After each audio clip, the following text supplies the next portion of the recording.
பஞ்சாப் மாநிலம் அமிர்தசரஸிற்கு அருகே ஏவுகணை வீசி பாகிஸ்தான் தாக்குதல் நடத்தியிருக்கிறது. ஜதுவால் கிராமத்தில் ஏவுகணையின் பாகங்கள் கண்டெடுக்கப்பட்டிருக்கின்றன. அண்மை செய்தியாக பார்த்துக் கொண்டிருக்கிறோம். ஏவுகணை தாக்குதலில் எந்த சேதமும் ஏற்படவில்லை என்று அதிகாரிகள் தகவல் தெரிவித்திருக்கிறார்கள். பஞ்சாப் மாநிலம் அமிர்தசரஸிற்கு அருகே ஏவுகணை வீசி பாகிஸ்தான் தாக்குதல் நடத்தியிருக்கிறது. ஏவுகணையின் பாகங்கள் அங்கு கண்டெடுக்கப்பட்டிருக்கின்றன. பஞ்சாப் மாநிலம் ஜதுவால் என்ற கிராமத்தில் ஏவுகணையின் பாகங்கள் கண்டெடுக்கப்பட்டிருக்கின்றன. இந்த தாக்குதலில் எந்த சேதமும் ஏற்படவில்லை என்று அதிகாரிகள் தகவல் தெரிவித்திருக்கிறார்கள்.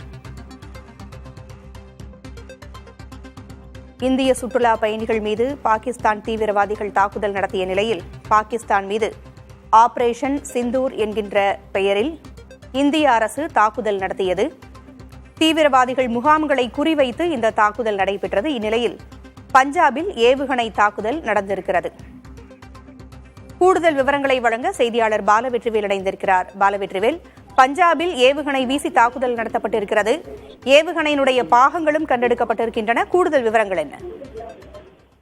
பூங்குழலி, ஆபரேஷன் சிந்தூருக்கு பிறகு இந்தியா மற்றும் பாகிஸ்தான் எல்லையோர பகுதிகளில் மிக அதிக அளவில் பதற்றம் நீடித்து வருகிறது.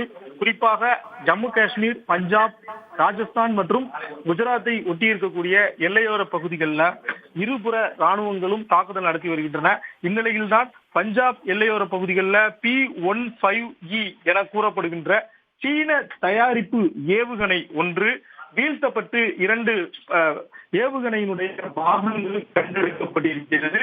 இது பாகிஸ்தானில் இருந்து இந்திய எல்லையோர பகுதிகளுக்குள்ள வர்றதற்கான முயற்சிகளை ஈடுபட்டிருக்கலாம் என்றும், ஆனால் இந்திய பாதுகாப்பு ரேடார்கள் அதை தடுத்து நிறுத்தி வீழ்த்தியிருக்கலாம் என தகவல்கள் வெளியாகி இருக்கக்கூடிய அமிர்தசரஸிற்கு அருகே இருக்கக்கூடிய விவசாய கிராமங்களில் இருந்து இந்த பாகங்கள் கண்டெடுக்கப்பட்டிருக்கிறதாக தற்போது தகவல்கள் வெளியாகி இருக்கிறது. இது சீனா பாகிஸ்தானிற்கு வழங்கிய ஒரு ஏவுகணையாக பார்க்கப்படுகிறது.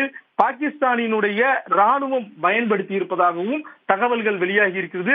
தொடர்ச்சியாக ட்ரோன் தாக்குதல் மற்றும் ஏவுகணை தாக்குதலுக்கு பாகிஸ்தான் திட்டமிட்டு வருவதாக சர்வதேச ஊடகங்கள் செய்தி வெளியிட்டு வருகின்றன. எல்லை மாநிலங்களில் பதற்றங்கள் அதிகரித்துக் கொண்டிருக்கும் சூழலில் இந்திய அரசும் அதற்கு தயார் நிலையில் இருப்பதாகத்தான் சொல்லி வருகிறது. தகவல்களை வழங்கியமைக்கு நன்றி பாலவெற்றிவேல்.